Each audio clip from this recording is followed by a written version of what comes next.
Tinutugis na isang lalaki na sa likod ng pagbuhos ng gasolina sa isa pang lalaki sa Taguig City. Sinilaban pa ng suspect ang biktima na ngayon kritikal ang kondisyon. Babala po mga kapuso, sensitibong video ang inyong mapapanood. Saksi, si Bea Pinlac. Pagkadating ng lalaking yan sa barangay Pitugo sa Taguig City nitong Biyernes, lumapit siya sa isa pang lalaking nakatambay at nagsiselfone. Maya-maya, bigla niya itong sinabuyan ng gasolina sa kasinilaban. Sumiklab ang apoy kaya nagpulasan ng mga tao. Nakadalawang balik kasi siya eh. Yung pangalawang balik niya, doon siya may dalang supot. Tapos bigla niya binuhos yung gasolina pala yung dala niya. Sabay sindi ng light at sabi niya, eto regalo ko sa'yo. Mabilis na tumakas ang suspect. Nadala naman sa ospital ang 28 anyos na lalaking sinilaban. Kritikal ang kanyang kondisyon matapos magtamo ng third-degree burn sa iba't ibang bahagi ng katawan. Hindi ko nga makilala anak ko kung ano na itsura niya. Ang layo. Hindi okay anak ko. Hindi makatao yung ginawa niya eh. Grabe yung ano ng anak ko. Hindi ko halos pati na. Grabe talaga yung ginawa niya sa anak ko.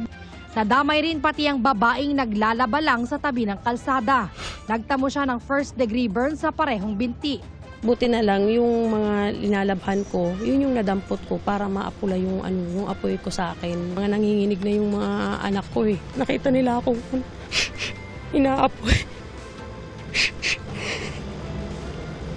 Sa tingin ng ina ng lalaking biktima, selos ang motibo sa krimen. Pinagbantaan na raw kamakailan ng suspect ang kanyang anak. Lahat namang tao dito pinagsisilosan lang niya naman po, hindi lang po anak ko. May mga pagbabanta siyang hindi maganda. Sabi niya, manda ka, di pa rin kayo tumitigil. Yun ang sinabi. Inabangan niya po sa trabaho ng anak ko. Dati na raw nagkausap ang dalawang kampo sa barangay kung saan humingi ng tawad ang suspect. Ay akala ko okay na yun. Ayun pala, may balak pala siya. Ayon sa barangay Pitugo, may umiiral na barangay protection order laban sa suspect dahil umano sa pananakit sa kanyang asawa. Andun na yung verbal abuse, lahat na physical, pati psychological abuse na rin sa misis niya. Naghigpit na ng seguridad sa lugar kung saan nangyari ang krimen. Magmula nung nangyari yan, yung mga kapitbahay na karoon ng trauma, kung yung pinagsasulusan ay nasabuyan ay what more, baka daw yung mga bahay nila baka sabuyan din, gawa nga ng light materials. Posibleng maharap sa reklamong frustrated murder at physical injuries ang suspect na nananatiling at large.